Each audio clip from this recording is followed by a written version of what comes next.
And also, I think part of the reason EU recently voted in favor of a tariff increase on the Chinese EVs. Mm, So I think yeah, it's some of the country, probably all of the country, under pressure from the US to do yeah. that, right? That's part of that too.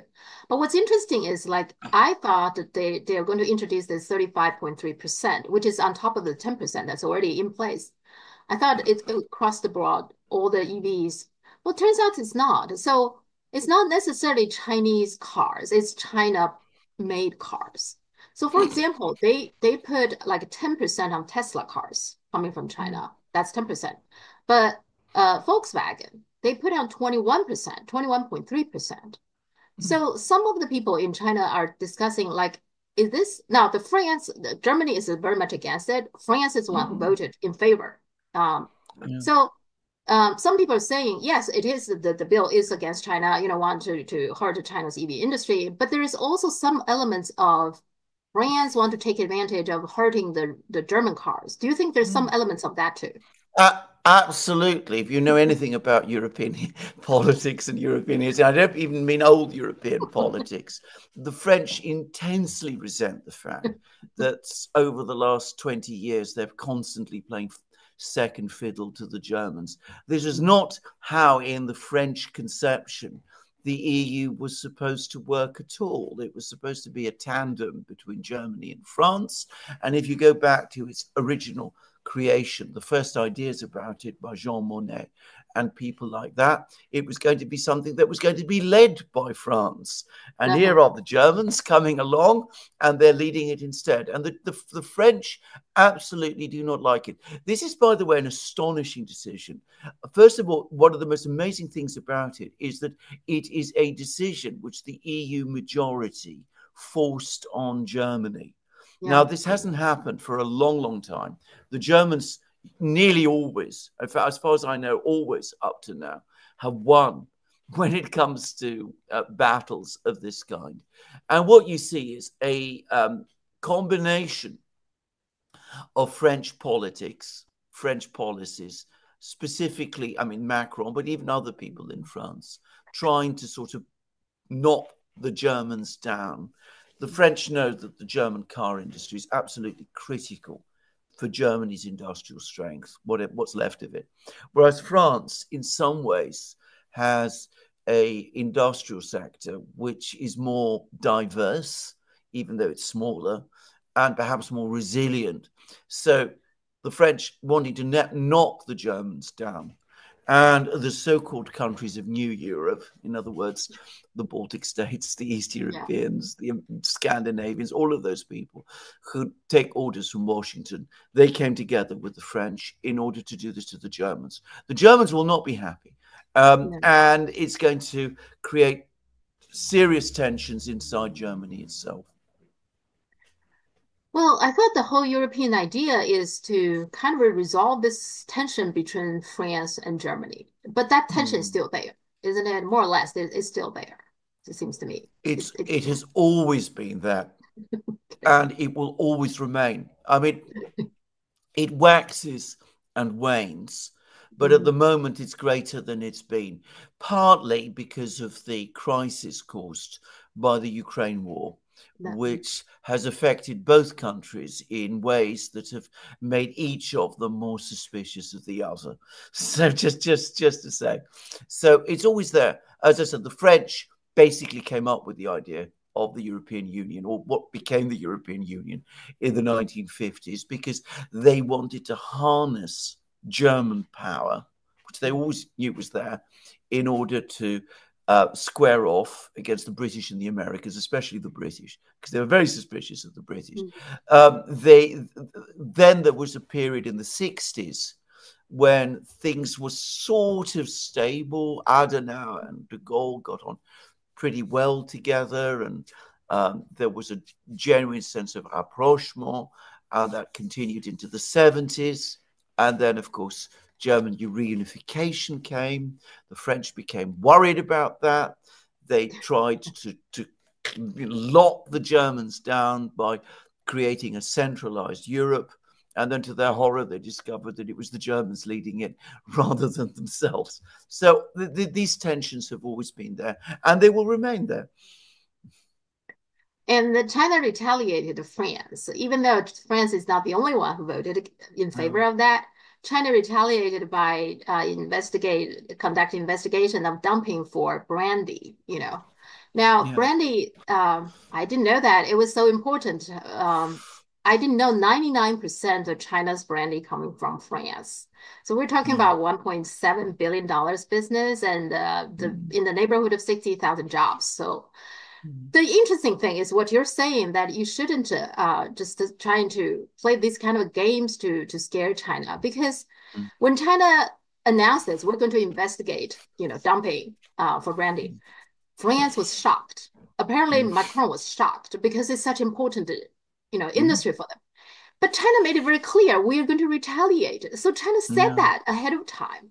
But still, Macron was shocked and immediately had somebody to contact China to discuss this. Like they were totally unexpected. Isn't that strange? Isn't that interesting? It is. It's remarkable. But then Macron is the most extraordinary man. So a year ago, he went off to Beijing. He met Xi Jinping. He comes back saying, "This is what we must do. We have this great relationship with China." He gives interviews on the plane back home, talking about the wonderful trip he's had to China and the tremendous opportunities that are there. The Americans and the British are unhappy. The Germans at that time also are unhappy. So then he walks it all back. Then a few months ago, he receives Xi Jinping in Paris. Again, he puts on all the show. He has the French troops there in their funny uniforms and their bands and all of that. And again, apparently thinking that he's going to impress Xi Jinping, which I remember at the time we talked about it. I mean, completely absurd thinking. And of course, as soon as Xi Jinping is away, he goes off and he navigates through the European Union, this tough thing, thinking that he's going to hurt the Germans, and then discovers to his horror that it's going to result in a retaliation against the cognac, the brandy industry in France. Now, can I just say, I know quite a lot about this because once upon a time, years ago, I used to act as lawyer for a wine merchant and a London wine merchant. So I got to know the wine industry very well. And this is, a while back. But even then, the importance of the Chinese market, we're talking about decades ago, the Chinese market for the French cognac and brandy industry simply cannot be overstated. It is by far their biggest market. It is where they make their profits. Without it, they're doomed. It'd be reduced to a small number of producers, big producers, who have the resilience to do this and who are part of bigger companies like LVMH, the big, Hennessy is part of that group. So, but the small manufacturers, the small growers, they'll be obliterated if this happens. They will be absolutely obliterated. And they are a crucial part of the French wine and agriculture community. And of course, also a key part of the French self-conception and culture. France makes cognac and Armagnac and brandy, and it's the best in the world, which, by the way, it's pretty good, but other countries make very good brandies too. Spain does, Greece does. Germany makes not so good brandy, but it does make it. Armenia makes very good brandy. And by the way, China is perfectly capable of making absolutely excellent brandy if it wanted to. So, it is very much part of French society, French culture, and of course, it's important in French politics. I was talking about Jean Monnet, the man who launched the European Union, who started it all going in the 50s, a brilliant civil servant. He created the Monnet Plan, which got the French economy back together and growing again after the Second World War. His wealth was based on cognac. He was a cognac producer, just to say. So this is a seminally important industry in France. Might not be the biggest, might not be the most important, but as you say, thousands of jobs and very much part of the French self-conception. Of course, Macron never gave a microsecond of thought to the fact that the Chinese might retaliate against it. There we are. They probably thought, again, like you said, you should not think China is bluffing, right? When China said we're going to retaliate, China actually mean it. But how many times you have to? I just remember, like in Australia, I remember when Morrison, right? He also thought China was bluffing, and he followed the U.S. to hurt Australia's own interest to sanction China, this and that. And then when China turned around and said, "Okay, we're not going to buy your coal, your wine, your lobster," he was also horrified. He was also like, couldn't believe that this is happening. I mean, again and again, the arrogance of the Western leaders is very, very stunning to me. In this particular case, I read many times Chinese government said, we actually can, retaliate when you do this. We are going to. But he still was very shocked. I find fascinating. It's just incredibly interesting. Yeah, it is incredibly interesting. But, it, as you correctly said, it is the pattern. I mean, in a very small way, I saw this happen in Britain when a small group, the small usual claque of people who agitate and complain and protest about China in Britain and constantly demand sanctions against China, when they were all sanctioned by China in response after they managed to get the British government to impose various sanctions and restrictions on China, they were absolutely shocked. They couldn't believe that China would do this to them. They've written, I remember reading all of the articles, the angry articles and the shocked articles. How dare China do this to us? What did you expect? It goes back to what you say, though. Western leaders are very accustomed to thinking of themselves as the masters of the universe. They're able to do whatever they like to others. They do to others what they never imagined could ever be done to themselves. And of course, it's something that they haven't yet grasped, that those days are ended, and that the other side, especially if it's China, can and will push back. They're still not used to it. No.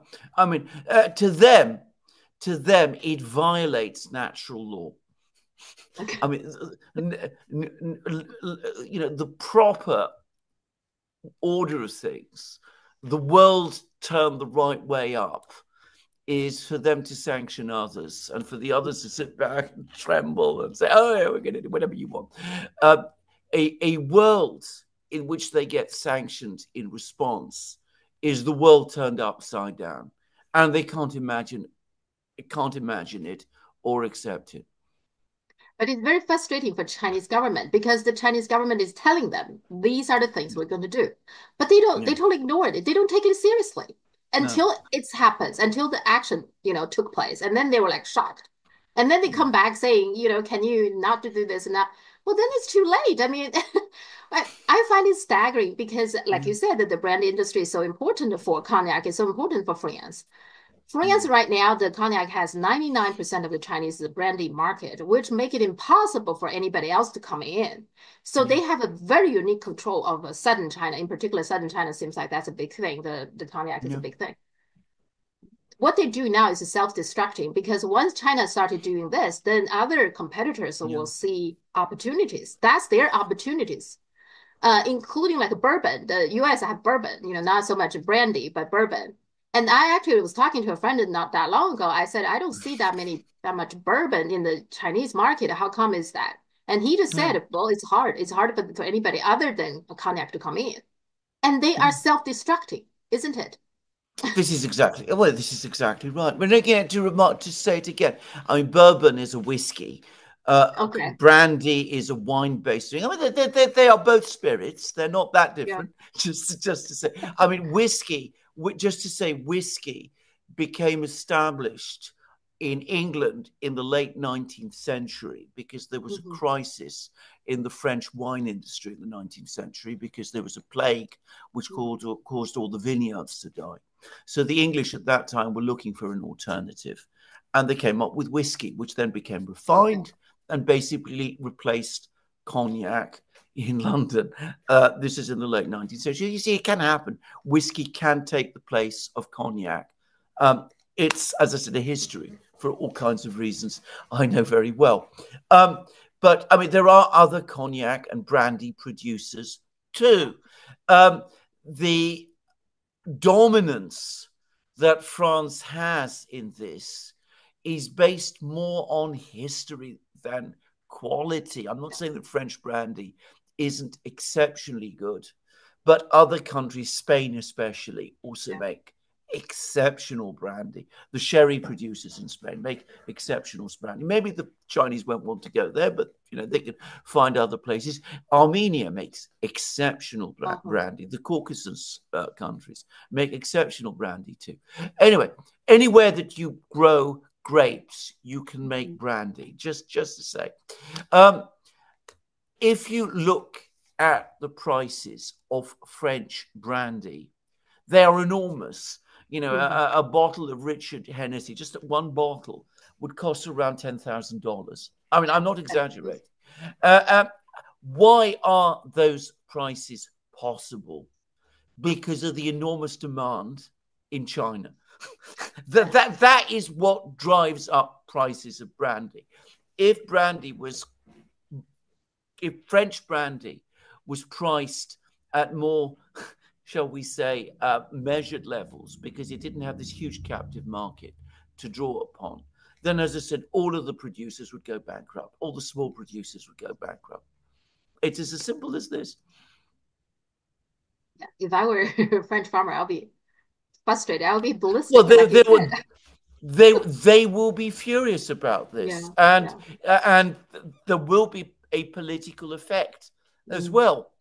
Bear in mind that already Macron and his government are unpopular in much of rural France.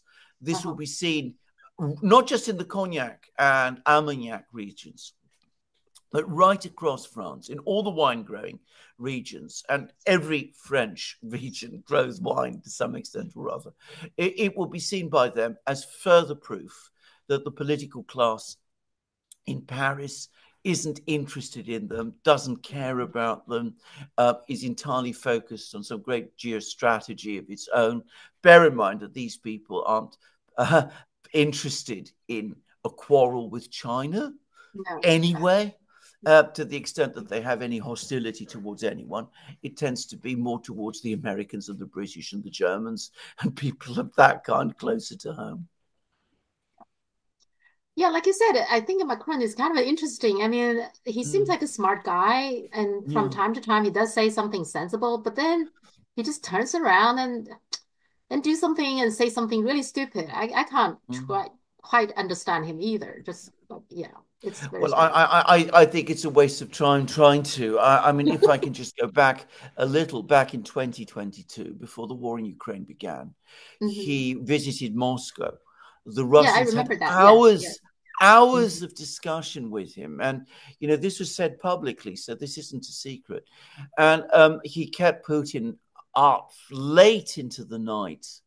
And apparently he was coming up with all sorts of, grand words and plans and schemes and things. And Putin would say to him repeatedly, yes, but what exactly is your proposal? And he would never come up with that one.